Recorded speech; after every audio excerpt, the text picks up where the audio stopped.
Hi everyone, welcome to week 8 of Navigating the Design to Manufacture Journey series. I'm Abby Hurd from the manufacturing team at Knowledge Transfer Network, and I'm joined by my co-host Ali McInroy, who is Chief Exec at Product Design Scotland. They're partnering with us on this series of lunchtime events. So if you've joined us previously, you'll be aware that this series is set up to provide an opportunity to learn and reflect on the challenges of developing a successful hardware product. Moving an idea into production is really hard. It's a challenge that is often underestimated. Only a small proportion of physical products ever make it to scaled manufacture. One of the questions that we most frequently get asked at KTN is for assistance with funding, either grant funding or finding private investment. There's often a perception that there's not enough funding available, and I'm aware that this could be a controversial statement, but actually there's a strong case for the opposite argument. So if you've got strong ideas and a compelling business proposition, funding is there for you. Although if your idea is too risky or you haven't managed the risk appropriately, or if you haven't presented it well, you're going to struggle. And it's not necessarily an easy thing to do. It's not necessarily easy to get funded. It's a craft. It's a skill, and it takes focus and effort to master. I always think, why would you give someone tens or hundreds of thousands of pounds for something that's been developed in a rush or hasn't been given much thought? Investing time and getting it right is really essential. And even that doesn't guarantee getting funded, but if you wing it, you really do minimise your chances. So getting funding or support of any kind, whether that's time or money, is about having more than a good idea. The prize is big, so don't give up after one knockback, but equally be open to feedback and refining your approach and your ideas. So at KTN, we can help support, develop funding applications. We can give you feedback before you submit. We can be a critical friend, and we can help find the right people to partner on bids with you. But today we're going to get three different perspectives. We've got three great speakers who are going to share some of their thoughts on funding and investment. We've got Charlotte Thompson, who leads our investment team at KTN. She's going to talk about the funding landscape for startups. We've got Alexander Giles from Icenia Labs, who has lots of experience applying for funding and being very successful at doing so. And we've got Janice Cunningham, Entrepreneur Development Manager from Royal Bank of Scotland, who will provide some insights from the perspective of tech entrepreneurs and talk about their accelerator programme. But for now, I'm going to hand you over to my co-chair, Ali McInroy. So Ali, over to you. Yeah, thanks, Abby. Afternoon, everyone. A warm welcome from me as well to today's session. Big topic today, and a critical one for most as well. Thankfully, we're in good hands with Charlotte and Alex and Janice, who will guide us through some of the options that may be available to you over the next hour or so. And of course, we hope that you'll pick up some handy hints and tips along the way too. My name's Ali McInroy. As Abby said, I'm the Chief Executive at Technology Scotland. We're the industry association for Scotland's enabling technology sector, and among other things and other networks, we run the Product Design Scotland network, who are your co-hosts for today. I'm going to be your chair for this section of the meeting, and I'll facilitate Q&A after we've heard from our three speakers. A few bits of housekeeping before we start. We encourage you to submit questions at any time throughout the session. Please do that through the Q&A functionality at the bottom of your screen. An additional plea to please use the Q&A box and not the chat box. The chat box does tend to fill up very quickly, and questions submitted through there tend to be lost. So please do use the Q&A. Another thing that would help us a lot is if you could, somewhere within your question, if you could identify which of our three panelists you are directing the question at, that would be useful. If there isn't a particular panelist, then I'll just make a call on that at the end, but it does help us out if you can do that. Okay, I think that's enough for me in terms of preamble, so I'm going to hand you straight on. I think it's Charlotte that's going to kick us off just now, so over to you, Charlotte.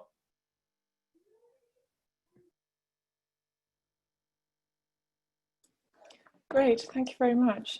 So yes, I'm Charlotte in the investment team at the KTN, and I support companies to understand that innovation funding and finance landscape, and then also help you present the best of yourself to those various opportunities.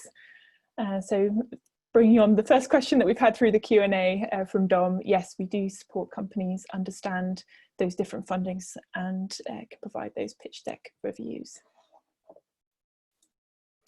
So I just wanted to set the scene really based on the funding landscape, in part because literally on a daily basis there are new funds being launched, the rate of change is fast, and equally competitions that we thought we were familiar with have changed their scope and eligibility, and so what might seem as a familiar funding scheme might have changed in what they require, whether that's been the application format or the sort of companies that are being asked to apply.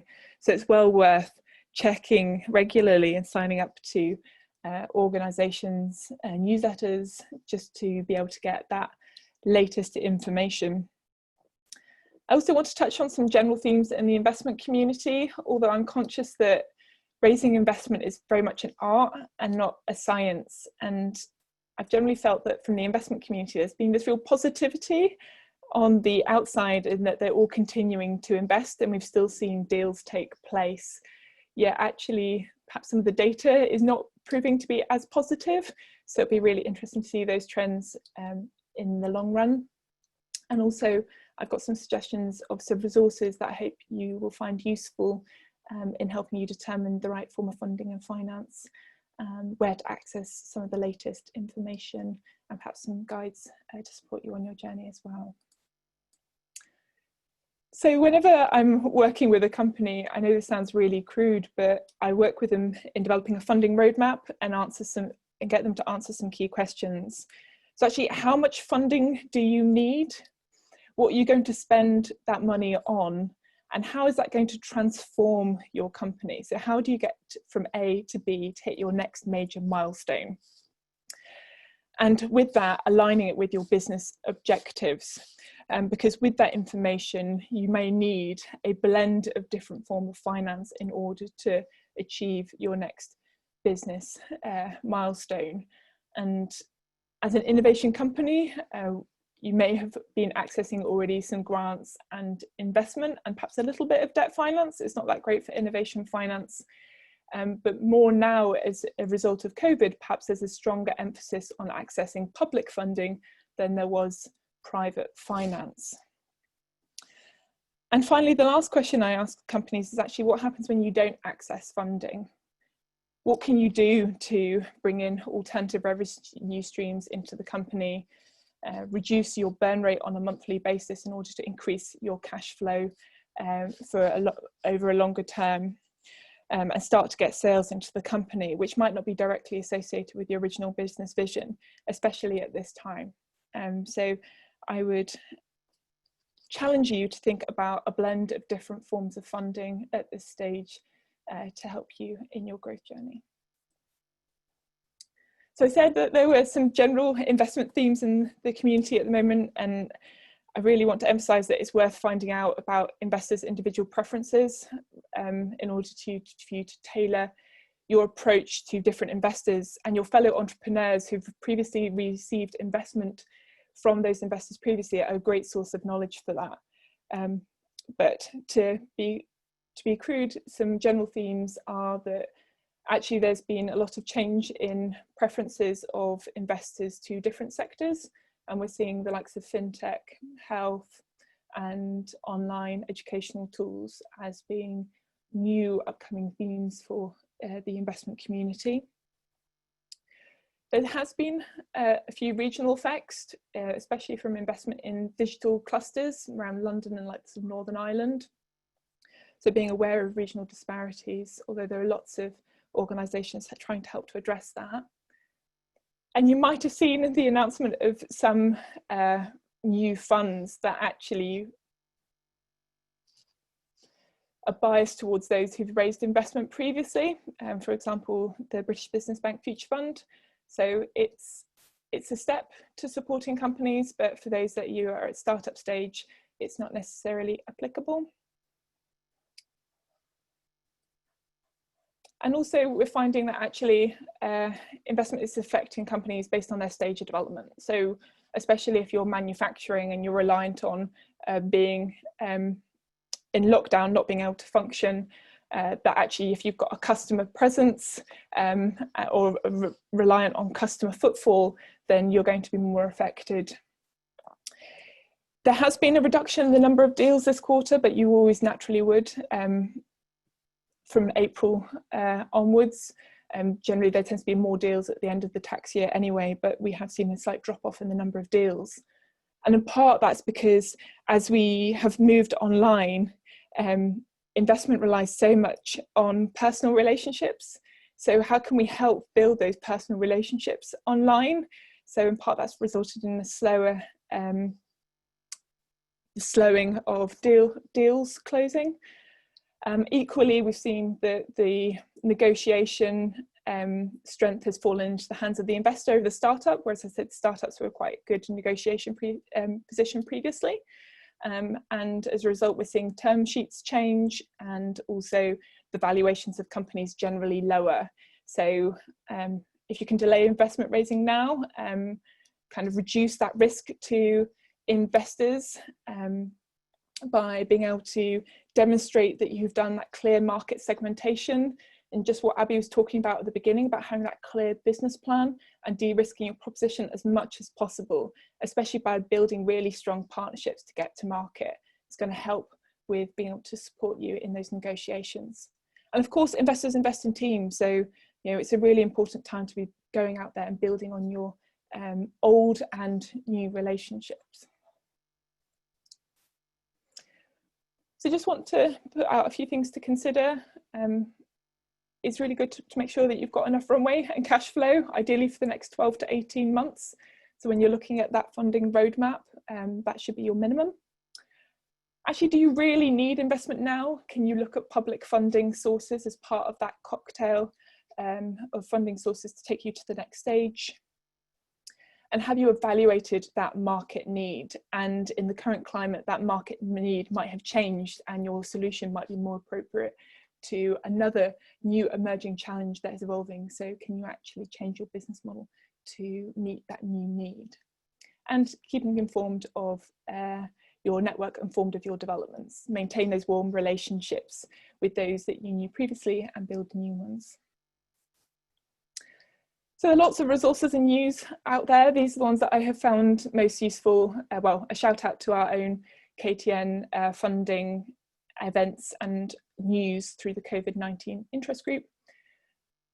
I've been using the UK Business Angel Association industry news and blogs for the latest insights from the investment community, especially angel investing. So if you're more of an early stage, angel investing probably be more appropriate anyway. For those of you who have raised investment before, to check out the British Business Bank Future Fund. And if you want to get a synopsis of all the Innovate UK COVID-19 business support, then it's well worth checking out that site as well. And Kevin's very kindly putting all the links in the chat for me. Equally, if you want some advice on how you can best present yourself to different funders, then there's some videos and guides as well that I hope proves useful. And instead of listening to what people are saying, but actually what the data says, I find that the Bowhurst quarterly reports and publications are really useful. So I hope that's provided you with some insight, some questions to consider about your funding journey. And yeah, I look forward to questions later on today. Brilliant, thanks Charlotte. You win the prize for answering the question quickest so far in this series. You literally asked a question before you even started your presentation, so well done to you. So you've got a medal for that one. Please do, I've noticed a few questions coming through the Q&A, please do keep that going. Charlotte alluded to as well, I would draw your attention to the chat function. There's all sorts of useful information and links being inputted through that, so make sure that you scroll through and click through to anything that might be of interest. Click through after the webinar, of course, not later. You can do it later. Okay, no, great. So on to our second speaker. I think it's Alex. So Alex, I'll pass on to you.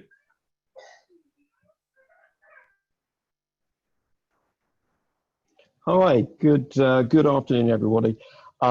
first of all, thank you to KTN for hosting this. They really are a great organisation. And Charlotte, who just spoke before me, I've worked with Charlotte, and she really, when she says she's there to help, do reach out to her, reach out to the KTN team, because I've found them, our company has found them, really positive. So absolutely, as a first point of call in any of this journey, I really do heartily recommend them.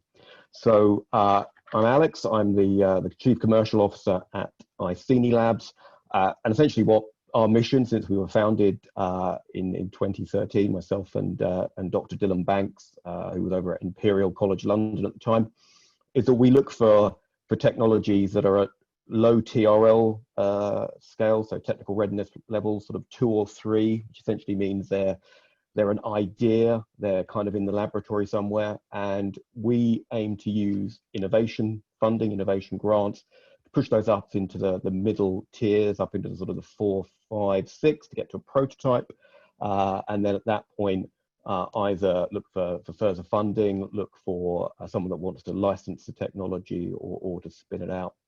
And I guess I'm here just to chat really about why I think that innovation funding is frankly a better route than VC funding, or if you don't need to be so controversial, as good a route as VC funding. Iceni Labs over these last 2 years and our spin out Liberty Produce, which is an agricultural tech business which is designing vertical farm solutions. We've been awarded well over 2 million in innovation funding, which has allowed us to launch those companies. It has allowed us to launch an entire spin out company, Liberty. It's allowed us to work on patenting some of the world's first graphene microphones. It's allowed us to be working on a respirational trend monitor device under both defense funding and health funding, which is now being used in the current CV-19 crisis.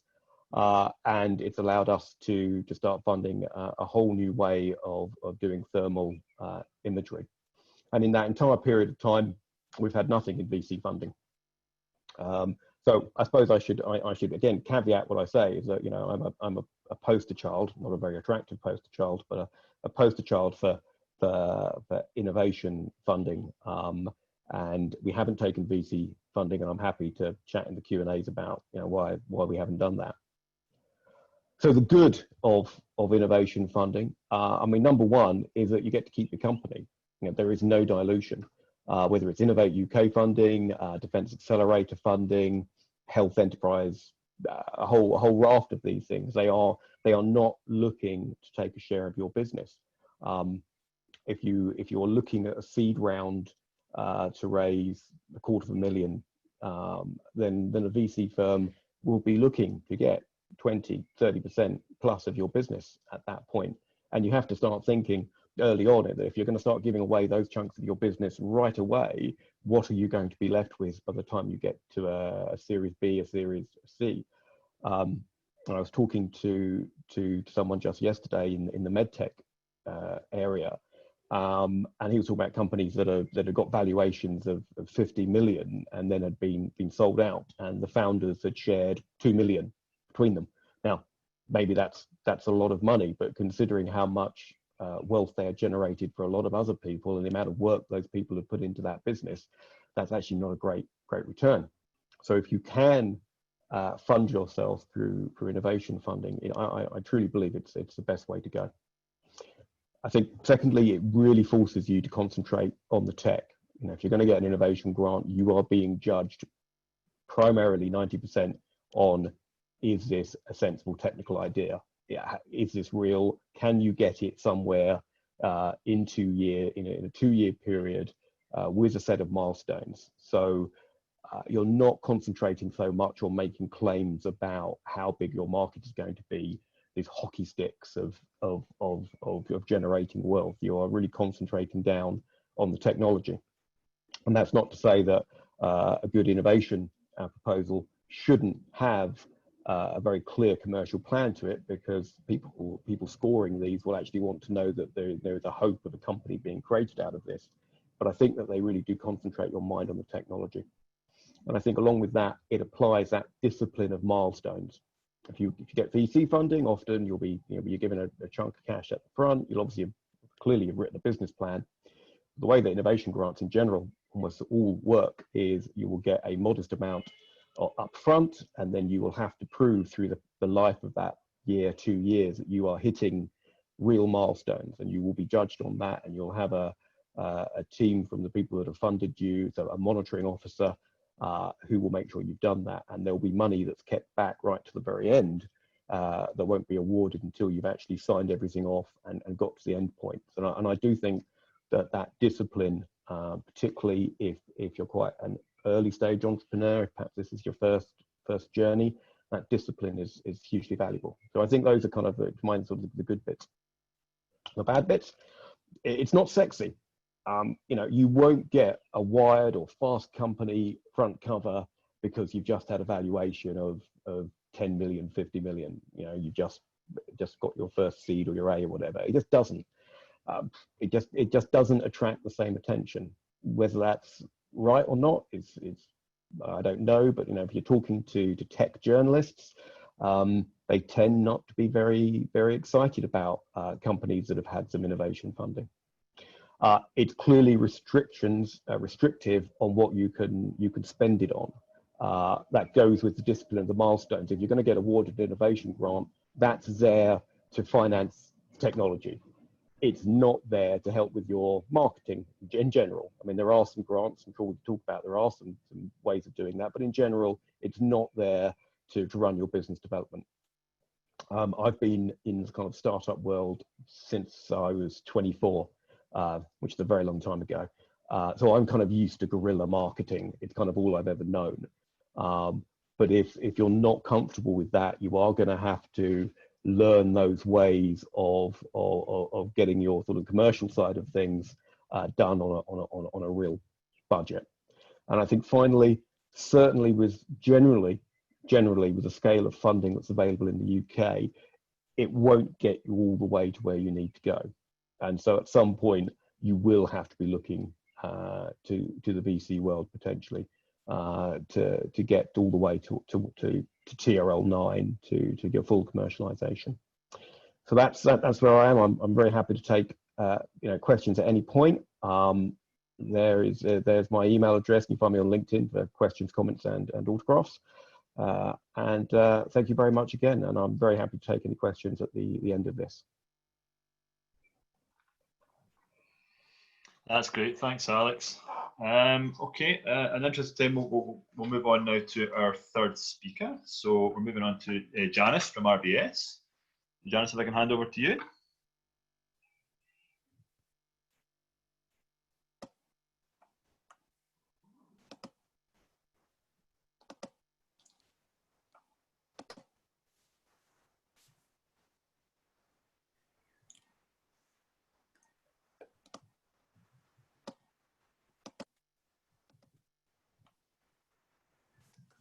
Right, I think we are set to go, Ali. That looks good. Great, thank you. So, hi, so again, thank you for having me along. I think it's a great opportunity to share what we are doing as a financial institution across the UK, but also more important, especially with businesses and entrepreneurs like yourself, to see what's actually happening out there and what we're experiencing from the entrepreneurs that we're supporting across our 12 hubs. So my background is I've been with the bank about 13 years, but I've worked with SMEs probably over the last about 20 years. So I've had the experience of speaking to many, many people and seeing how they come through the challenges they face, etc. So my links are there for Twitter and LinkedIn, and I know they've been shared on the chat as well, so please do reach out after this event if there's anything that you want to know. But the background to the actual entrepreneurship division in the bank was to meet a need, because as a bank traditionally we're there to support with funding, with finances for people to deposit money and take money out, and we realised there was a real need to support entrepreneurs and business owners to ensure that their businesses are sustainable and viable, and to help businesses at a much earlier stage to actually get a good foot on that ladder so that they can be successful, because as we know, more than 50% of startup businesses in general don't make the cut. let me just move on there. No, sorry, bear with me. There we go. So this is the purpose of the bank as a whole, and it's to make sure that the customer is at the heart of everything that we're doing. Our proposition is fully funded, so you don't have to worry about having to part with any cash or equity to get the support that we have. And we feel that if our customers have that wraparound support and care that they need to succeed, then their communities in turn succeed. Businesses are more viable and sustainable, and as a result, the bank succeeds because we're helping the customers. And when you're making loads and loads of money, then you come to us to borrow more money to expand your business and scale up. So it's that we're given up front to benefit down the road. There are 4 different propositions that we offer. Now, as I said, they're all fully funded, and depends on what stage of business you're at would determine what proposition you'd look at. So I'll put a brief overview there, and we'll share with you the Business Builder link, because that is something you can tap into at any time. There's digital modules, there's 14 modules. That supports people who've been maybe displaced, who given the current situation no longer have a job, and that they want to explore starting up their own business, want to upskill themselves. It might be a business that's been trading for a number of years and needs to change the way they're doing things because it's no longer viable. And entrepreneurs and earlier stage businesses that want to make sure that they've got the fundamental elements of what they're doing correct. As Charlotte mentioned, you need to make sure if you're putting an application forward that it's as comprehensive as possible. You need to make sure that you're highlighting the team, what they're doing, what skills you're bringing to the table, and in return, what any funds will do to build your business and move it forward. The accelerator proposition, there's an intake twice a year. Again, I'm not going to go into lots of details now. If you're interested, you can ask me. But we are running that 100% virtual at the moment, given that we can't open up our bank premises to you, our entrepreneurs. And then for those that are ready to sort of look at that high growth and scale potential, we have a curated cohort where we select who we want in that program. And then obviously as a bank, as you would expect, we've got a fintech element. And that covers businesses at all stages. We've currently got 80 fintechs across the country.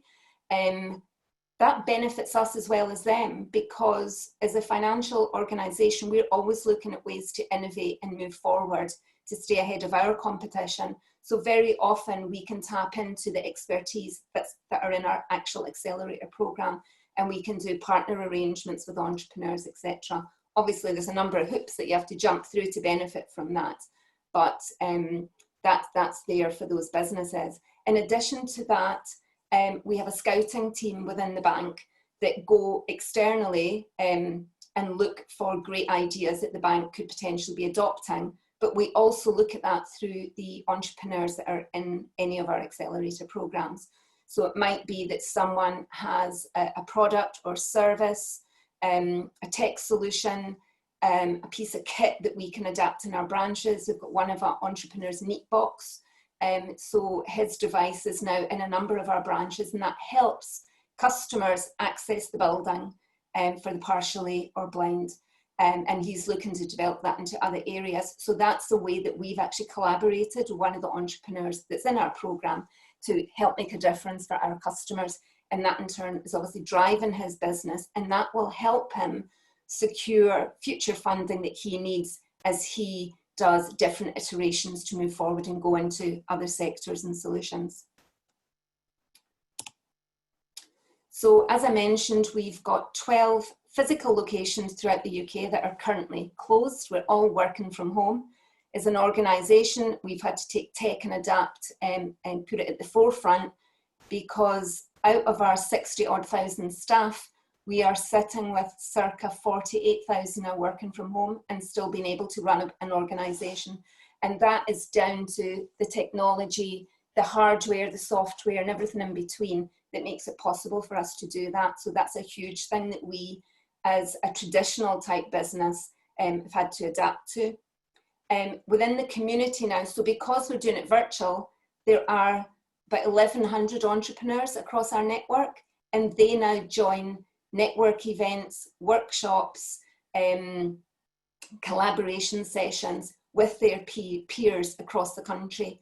which is a first for us. And we're finding already, even at this early stage, that's six weeks in, that it's making a huge difference in the sort of support and collaboration and how they're helping each other. We've had entrepreneurs that have applied for funding for their tech businesses and been unsuccessful, and then partnered up with another entrepreneur that's got a product that actually aligns with what they're doing, and jointly together it's a better proposition, and they've then gone on to be successful for the funding. So don't be afraid to keep your cards too close to your chest and not explore that opportunity to partner up with someone else to make what you're doing possible.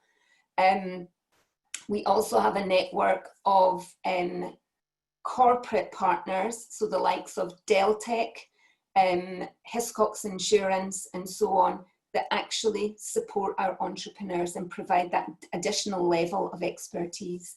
And then we have a wealth of expertise and support through our mentor network within the hub proposition. So I've touched on there, the network events that we do are open to everybody, so you don't actually have to be in the accelerator to take advantage of that.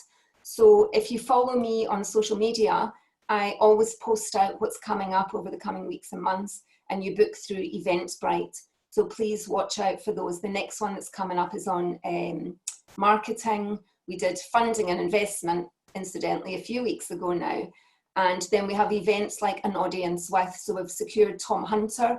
So for those of you who've joined and you're not from Scotland, and I believe there's many of you today, so Tom Hunter is the first billionaire self-made in Scotland, and he's got a lot of information that he can share. He's very much about supporting entrepreneurs and making sure that he can help you move forward. So please look out and join up for that if you feel that's appropriate for you. The other thing I just wanted to touch on is one of the things, this learning and upskilling. Numbers are key to everything that you do. So whether it's the amount you want to invest, the number of widgets that you need to create your product, the number of staff or the number of members you need in your team to take this forward, we find that it's really important, and something that's often lacking in earlier stage businesses and sometimes in more established businesses, that they don't fully appreciate how important it is to have a handle on how your business is going to operate.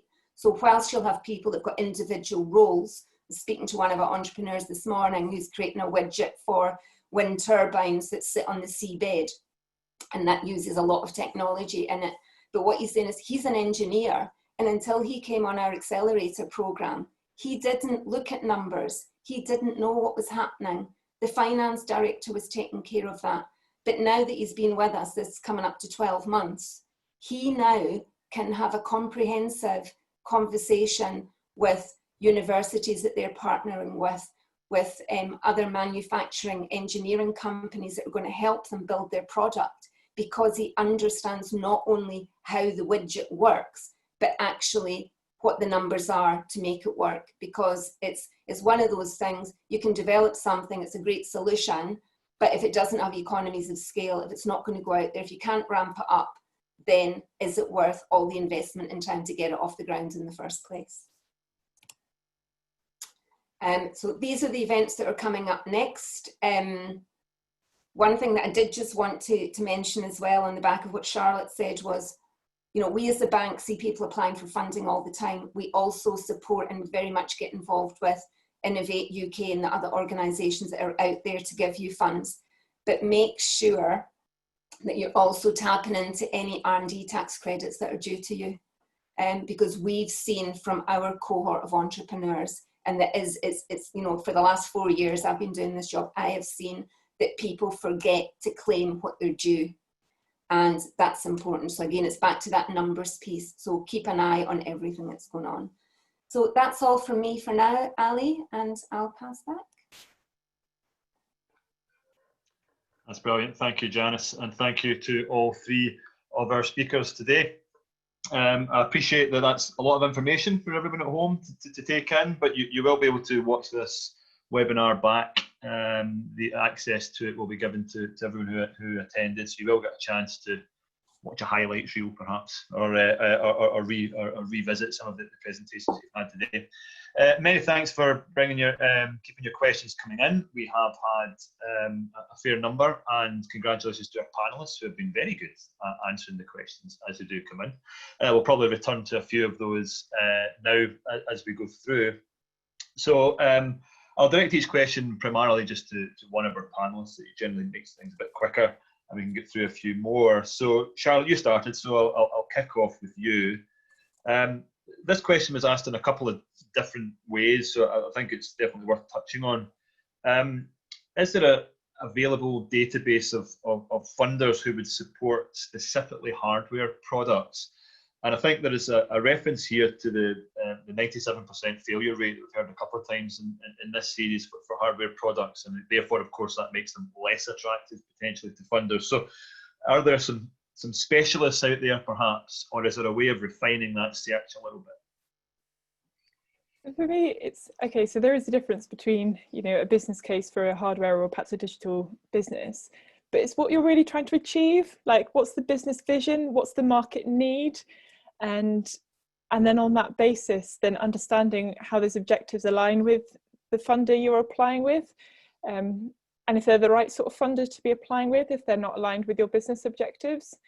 And then sort of demonstrating how you're going to get there and what the return on investment is, not just to necessarily the funder, but also the customer, by presenting that kind of customer journey. So for example, if you were delivering a product perhaps into the NHS, they might expect a return on investment for buying that medical device in 1 year. So actually, have you talked to your customer to understand that actually what they would be looking to buy and when they would expect to reap their money back as a result of it? So it's really developing a strong business case associated with it when applying for funding, which, depending on where you are in your journey, you would expect more detail and validation as a result. But even from day one, you can still do market research and go out there and talk to potential customers. So that's one aspect of it. If I was actually wanting to find a database, I would then be looking ideally on a local level initially, because that's less competitive, then regionally, nationally, European, and then global, because the bigger the geography, the more competitive it is. Although as the geography goes up, there tends to be the bigger pots of money.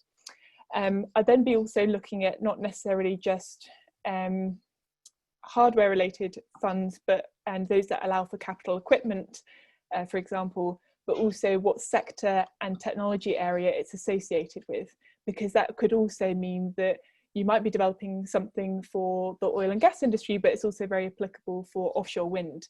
And there might be more funding in offshore wind, but allows you to get to your next level of development in your product, bring your product to market. So there are different ways to think about accessing funding beyond initially just Innovate UK, and thinking more broadly about other pots that might be available. I do like market comparables, so I like to see what companies have previously done in my space and how I could perhaps learn from other entrepreneurs and where they've accessed funding, which is why it's great that Alex is talking today. So I hope that's answered the question. It's very long-winded, but hopefully that's been valuable. No, it certainly has, and actually I'm going to stick with you, if I may, Charlotte, just because we've got another question which I think is kind of an extension a little bit to that. Because as you were mentioning around business case and aligning that, I guess, with the funder, this question is similar, and the way it's been phrased, which I think is actually quite a good way of phrasing it, is how do you recommend we avoid a tail wagging the dog scenario, where inevitably there is I guess a temptation to skew your business plans to suit an available funding call, particularly if you need that funding immediately? I'll start, and I'm sure hopefully Alex can chip in as well, in that it's really hard to win a funding bid if you are not aligned with the funder, because you are trying to fudge the application and it doesn't quite work, and you've probably not got all the information to make it a really strong case anyway. Like I was saying about trying to access funding in perhaps other sectors where you're developing a product, like some entrepreneurs still do try and fudge to try and funding that might be appropriate. And in part, there are recurring competitions that you see that allow you to apply, like Innovate UK's Smart grant, that should be more on a regular basis. But yes, it is hard when we don't know when the competitions are going to be announced, and so we do have the tendency to have tail wagging dog. Yeah. Alex, do you want to pitch in on that one? It's interesting actually. We've got a direct experience, right now, in that we've been applying for one particular big program, which is going to go into a Scottish, into Zero Waste Scotland, which is a big potential funding pool. And by writing that and by getting the feedback, and we got some feedback that we needed to adjust to, it actually gave us a much better idea of where that particular project would fit better, and has allowed us then within Scotland to go to a different proposal with a slightly different team. So we got a lot of really good feedback of what needed to be adjusted. So there is always a benefit in taking a stab at these things. But yeah, I mean, you shouldn't just be randomly throwing ideas into ones where you haven't properly read what the criteria is going to be. There are cases where people will put stuff in and they are trying really to cram it in, and it's, you've always got to bear in mind that every single one of these innovation grants, or the good ones, are going to be heavily oversubscribed. Right from the very beginning, you will stand somewhere between, let's say, a 5 to 10% chance, give or take, of winning if you've got a decent proposal. So you can imagine that the first way that evaluators will start dropping people out of that will be, is this proposal suitable for this particular call? And you'll get cut out pretty early if you're not. Okay, thanks for that, Alex. But while I've got you there, Alex, we'll move on to a question that was directed to yourself as we're going along there.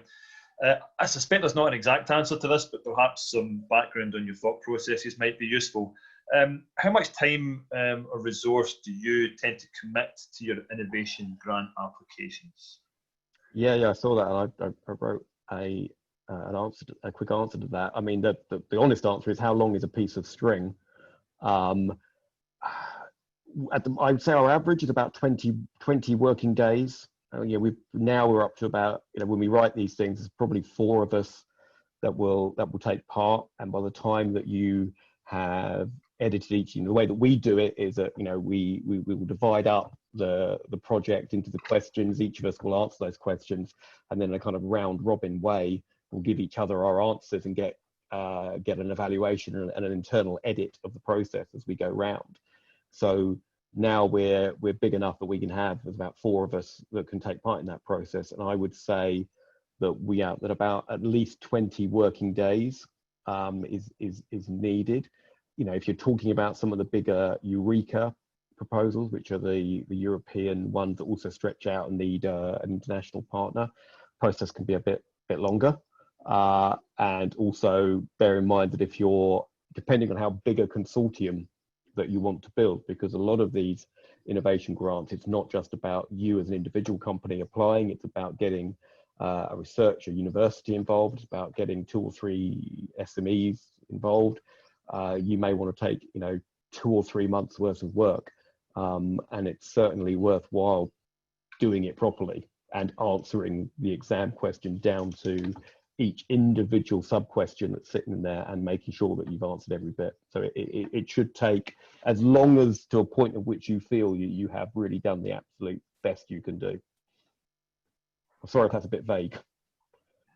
No. I think it's understandably so, and I think it was just interesting to get some of some of your thought processes and your experience behind that. Janice, if I could come to you for a couple of quick fire questions, I suspect, because they are quite specific. I think the first one I think was covered particularly latterly in your presentation, but just for absolute clarification for those at home, the question is, does RBS support technologies outside of fintech? Absolutely. We are not a fintech accelerator. We work across all sectors, businesses at all stages, entrepreneurs at any age. It doesn't matter at all. So yeah, we're open for business with everybody. And incidentally, you don't have to be a bank customer to take advantage of the accelerator proposition either. So I didn't make that clear. Okay, no, smashing, that's great. And another one, just to follow up on that quickly, another specific question we had. Does the bank provide funding to startups with high growth potential other than credit loans? If so, are there grant or non-dilutive elements to this? Unfortunately not. Our area of the bank, entrepreneurship, so we've got 12 premises, resourced with staff, equipment, etc. That's an investment from us to entrepreneurs. And as a bank, we have to make money. So we're a non-income generating division of the bank, which is very unusual. So we rely on our colleagues in the other areas to do the loans, to get the money in, to earn some interest so that we can offer this service. Okay, smashing, that's great. Alex, can I maybe return to you for the next one? I know you've answered this as it came in, but I think it would be useful to explore again. How do you demonstrate the increased worth of your innovation, that your innovation has developed to a grant funder? And I guess related to that, how do you realistically set your milestones? Okay.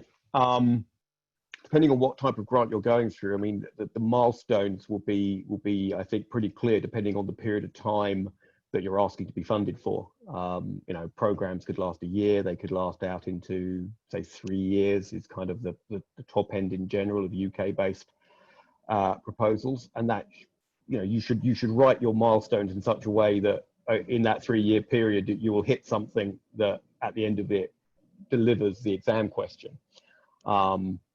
And I think that the best way of doing that is to write more milestones than you think you need. So you imagine in a 2-year program, you'd probably want to fit 5 or 6 milestones in there, starting at a very early stage where it's essentially just your sort of kickoff meeting, and then delivering up the scale from there.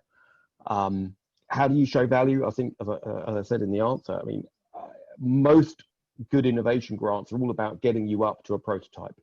Actually having something that you could then take in, and we're talking about, obviously, this whole conversation primarily about hardware and about the complexities of how you get finance for devices and hardware. And therefore, what you want your innovation grant to do ideally is just get you at that point at which you can walk into someone's room, an potential end customer, someone that might want to license it, someone VC, and put that box onto the table and say, basically, this is what it does. It doesn't have to be perfect. It doesn't have to have all of the functionality, but it has to have the, you know, couple of the buttons on it, and you press it and it does the thing that you say it's going to do.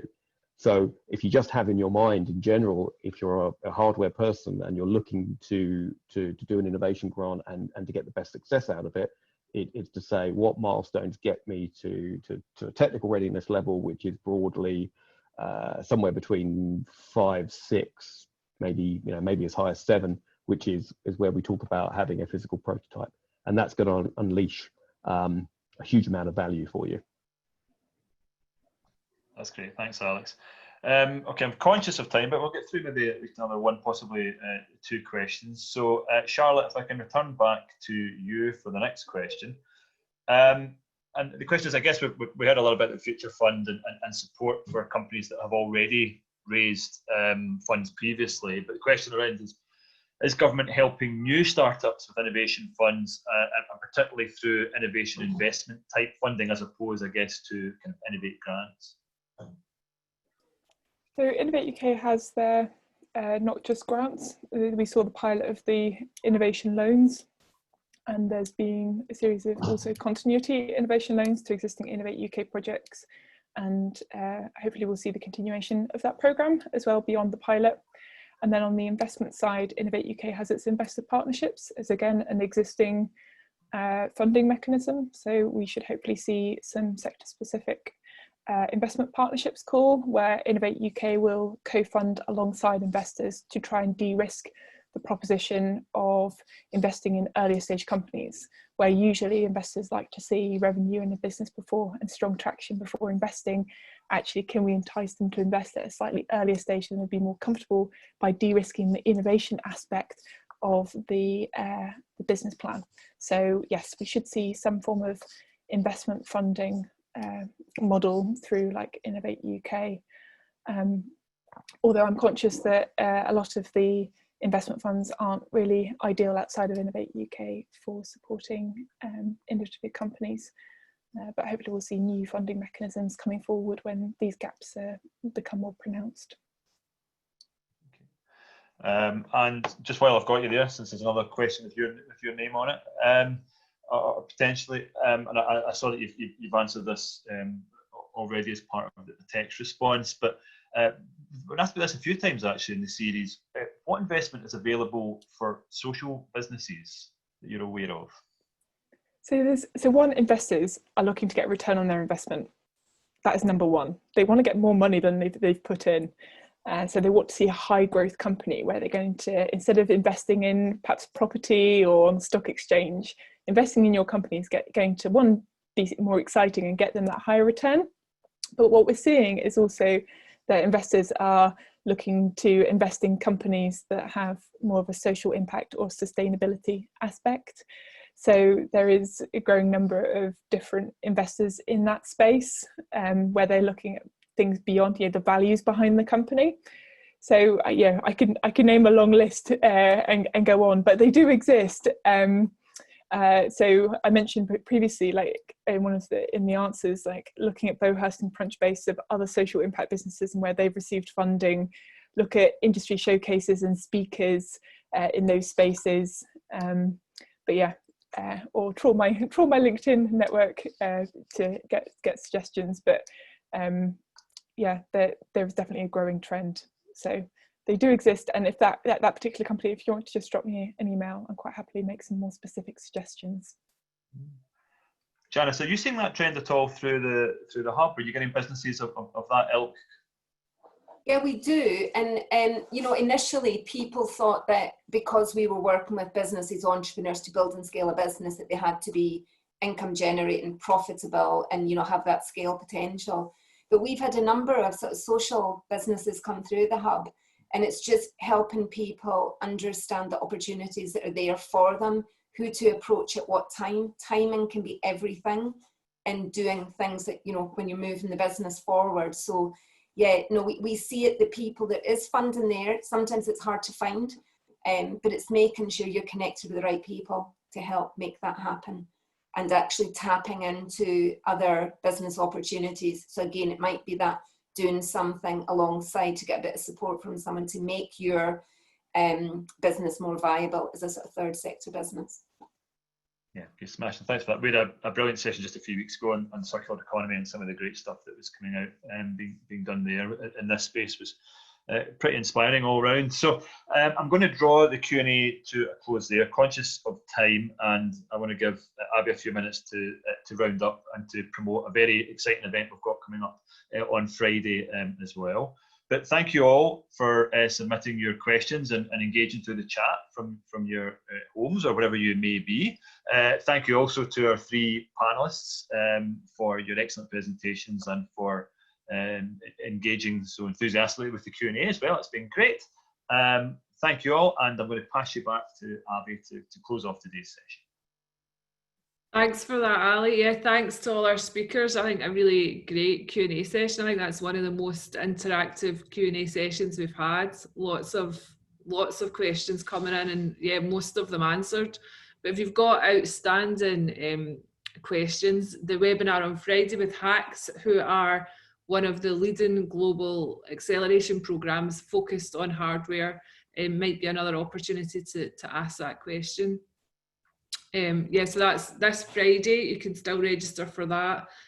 Submit your questions, and yeah, let us know a little bit about your business as well. So yeah, HAX are a global program. They provide $250,000 worth of funding, 3 to 6 months sort of intense mentorship with a view to getting you ready to manufacture your hardware and products and really scale up investment.